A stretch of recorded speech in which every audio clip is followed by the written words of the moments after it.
Beautiful people. Hello, how are we doing? It's been a while. Seriously, it's been a while. And I miss you guys so much. I'm super excited. I know somebody will be like, he did not say super excited. I am super excited to be here again. Like, I owe you guys an apology. A lot of apology. Someone was like, what happened to you? Is it that you ran out of content? I did not run out of content. It's just this place in my life where I want to be left alone to myself. I want to be left alone to myself. There are so many decisions I've made in the past that they came like morons, and they were almost eating me up. And I think my last video, some persons telling me about, like, this is not you, what happened to you, what's the problem, and I was like, if somebody can actually pick that something is actually wrong with me, that means I need to really go to the backstage and really put myself together before coming back to your screen. So guys, I am here again. Am I fine? Am I doing okay? Definitely I am. I'm pulling myself up to be that girl that Jesus wants me to be. So I was supposed to talk about a healthy prayer life or healthy spiritual life today, but while I was talking, something dropped in my spirit and I would want to share with us. Now, it's so funny how somebody we love so much become somebody we no longer love. It's funny. For me, it's different. I don't really think I've actually had somebody in my life where today they are gold and tomorrow they are dust. I don't really think I have such kind of persons in my life. I love everybody the way they come, the way they are designed to be in my life. And if at any point in time offenses arise and we had to step on each other's toes, there's a place for me to apologize and move on in the fact that things are cool the way they are. Yes, except if for certain special reasons the person doesn't want to be in that cycle, or want to person doesn't want to have anything to do with me. In that case, I'll have to take it off and love you from a distance. But it's so funny how somebody we love today, we no longer love them. It's something that keeps ringing in my mind over the week, and I felt it's well. So while I was talking now and it's dropped, and I feel like sharing it, and it's not something that when I talk now we don't finish talking about them. So like I said, it's so funny how somebody can be a friend today and tomorrow they become frenemies. Like somebody will say frenemies, no, because they're formerly your friends, they became somebody that you don't really want to relate with anymore. Yeah. So what causes all of these things? What causes somebody being gold today, tomorrow becoming dust, somebody becoming somebody that is wanted in your life become unwanted all of a sudden? Why does such a thing happen?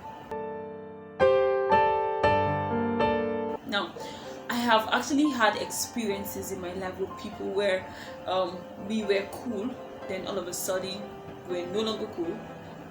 Some of these persons, I did something wrong to them, they just feel they don't need to tell me what it is. They just feel like keeping their distance.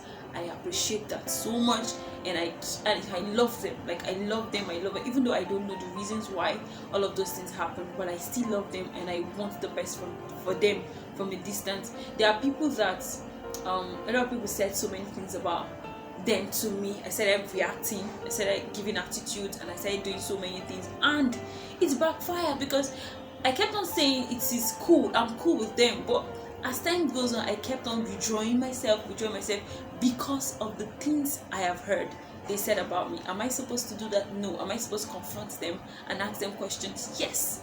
Communication is always the key to everything that has to do with relationships, everything that has to do with friendship.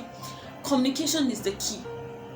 How do you feel when somebody go behind and tell someone things about you and the person never confronted you but they give you attitude? How would you feel? So imagine me reacting to such kind of a thing without even confronting the person to be sure these things were said, and it made the relationship so things that actually causes issues, makes people that you love today tomorrow, keeping grudges, unforgiveness, bitterness will eat us up.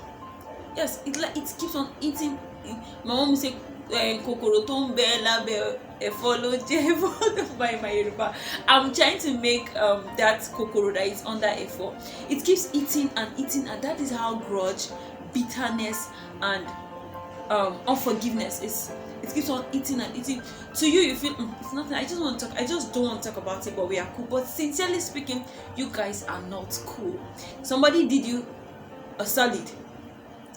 Yes, you appreciate the person. Somebody did you wrong. What would you do? You keep on keeping your distance. Wow, this person did this to me. I am not going to come close to that person. Do we get? You already said it in your mind that no, this is it. This is their limit. This is somebody that has the okay, let me give this instance now. I have friends that when they come to my house, they go down into my dad's room. I can send them to my dad's room to pick things, and there are friends that they don't even cross the door to my own room, not talking about my dad's room or any other room in our house. There are friends that the only places they get to is the parlor, that's the sitting room, and the kitchen and the toilet. There are people that they are so close to the family that they can stay in the room, they can stay in the parlor, they can stay in the kitchen, they can do whatever they can feel at home. We know that there are friends that we tell to feel at home. They are wanted people in our lives, but all of a sudden we just cut the flow. We don't want them anymore. These guys that are gold to us, they become nothing anymore. Why? Because of misunderstanding. Like I said earlier, communication is the key. When somebody do you anything that is wrong, why not communicate? Why not talk? Because you keep on saying we are cool, but you guys are not cool. Yes, you are not cool because you keep on thinking about it. It has happened to me before, and I'm talking out of experience.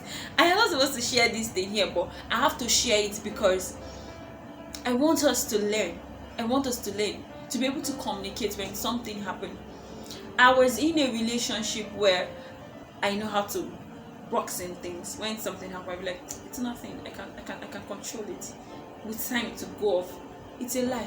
With time, it did not go up.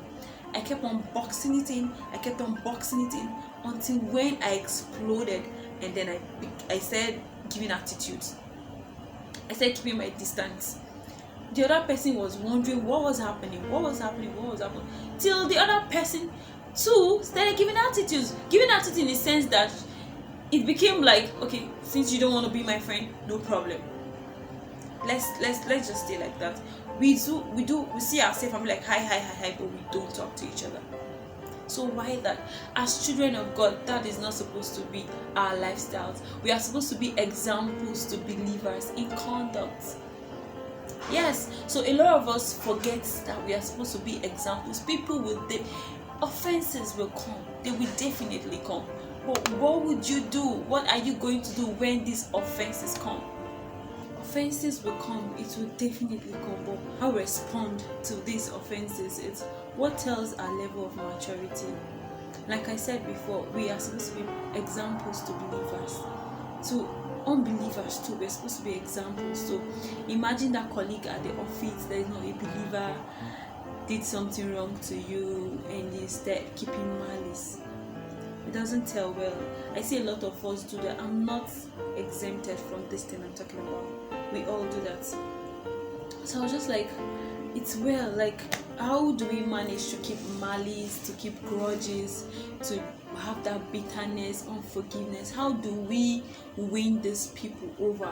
How are we supposed to fulfill that scripture that said that we are supposed to be examples to believers? Most important thing in conduct and in so many things that our life stands as a reflection. You know, we are ambassadors of Christ.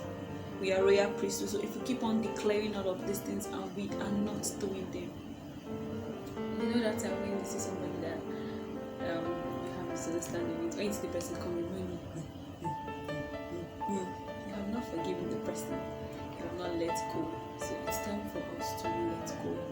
It's time for us to overlook people's excesses, love them beyond their flaws, and when somebody does anything wrong to us, we confront them, tell them how we don't like what they did, show them what love truly means. Love is kind. Love is not self-seeking. Love is not self-centered. Love looks beyond the wrongs of other people. It does. So if we have the love of Christ, we express it fully in our conduct and we will relate to people. Yeah, so guys, that's just what I want to share with us today. Yes, it's just that I can't talk about what we want to talk about which is cultivating a healthy spiritual life, as I was talking about today. So I just had to say this because I can see that it's something that is so common amidst believers, even in churches. Some of us have bitterness. Pastors keep preaching it every day. This thing have so much inside us that even at the office where we work, all the places we go to, we do these things, and they are really not cool.